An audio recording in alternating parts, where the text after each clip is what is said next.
Mais on oublie que être français, c'est pas une couleur de peau, c'est pas une couleur de yeux, c'est pas une couleur de cheveux. Être français, c'est un sentiment qu'on peut avoir par rapport à un pays. Donc, je pense qu'il y a des gens aujourd'hui que je considère beaucoup plus français et qui viennent de l'étranger pourtant. L'amour qu'ils ont pour le pays, pour notre mode de vie, pour ainsi de suite, qui est beaucoup plus important que celui de certains Français, on appelle ça de soucis si on veut, mais qui n'ont aucun respect de l'histoire de France, parce que c'est là le vrai problème de la France. On ne respecte pas l'histoire de France. Si on respectait l'histoire de France et la connaissait l'histoire de France, on arrêterait de faire des amalgames. Pour moi, une personne qui est née en Algérie, qui est arrivée en France avant l'indépendance, la loi elle est claire. C'est pas moi qui invente la loi. Donc déjà, il faut qu'on arrête de considérer que quand on n'est pas blond aux yeux bleus, ainsi de suite, on n'est pas français, première chose. Donc respectons l'histoire de France, et surtout, ayons à l'idée que si on veut que le pays fonctionne, il faut que tout le monde puisse trouver sa place. Et pour que tout le monde puisse trouver sa place, il faut qu'on arrête de faire du clientélisme, il faut qu'on arrête de faire semblant de faire de la politique, il faut absolument qu'on s'ouvre réellement à l'idée que la France doit réussir, et je ne comprends pas. Ça fait des décennies que ça ne fonctionne pas.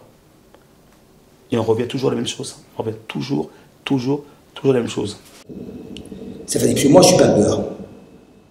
Les potes avec qui j'étais, ils s'appellent Samira Chichi, Zoran Chéri, Fatia Bounoual. Ce pas des beurres.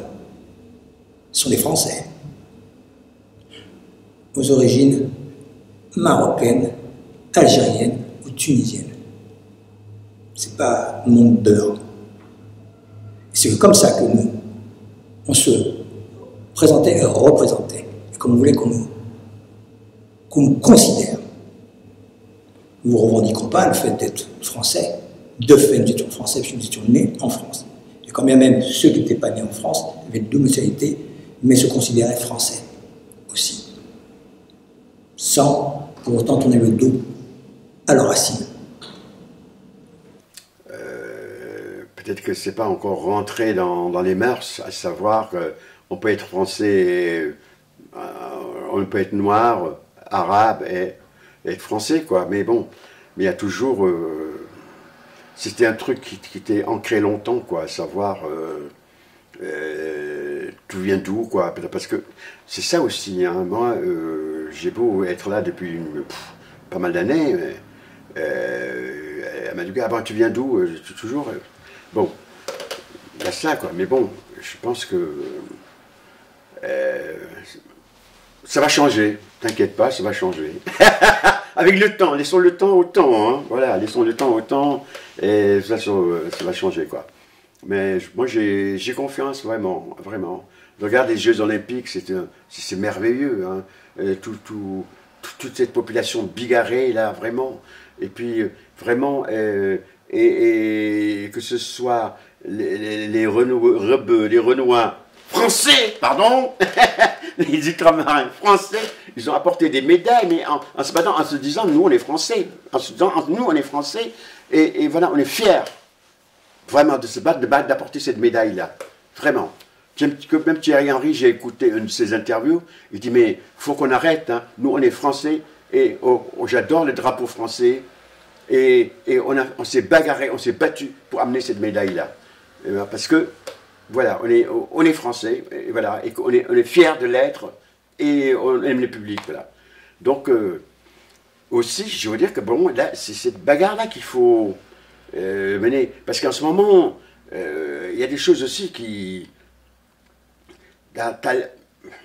L'extrême droite, enfin bon, entre guillemets, Zemmour, qui parle de nouvelles...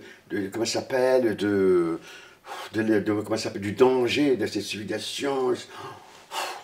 C'est un peu... Putain, moi je dis qu'il n'a qu'à regarder les Jeux Olympiques, quoi, vraiment. Et qu'on arrête de dire que, voilà... ouais, il y a ça aussi qu'il faut, voilà, dont il faut être vigilant. Et c'est pourquoi, dont être vigilant. Et c'est pourquoi moi je dis qu'il faut vraiment célébrer chaque année cette marche pour l'égalité. Pour moi, ça équivaut à la marche de Washington. Bon, il y avait beaucoup plus de monde. À Washington, il y avait 250 000. Là, on a été 100 000 quand même, même plus. Et pour moi, c'est ça. Il faut continuer à se battre.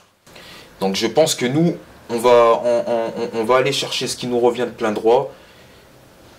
on a une génération qui s'engage, qui milite déjà à son humble niveau, qui essaie d'entreprendre aussi, même si pour l'instant ça reste mineur, mais il y a de plus en plus de jeunes qui essaient d'entreprendre, de montrer qu'une autre alternative est possible, une autre voie est possible, quand bien même il y a cette adversité que l'on vit au quotidien.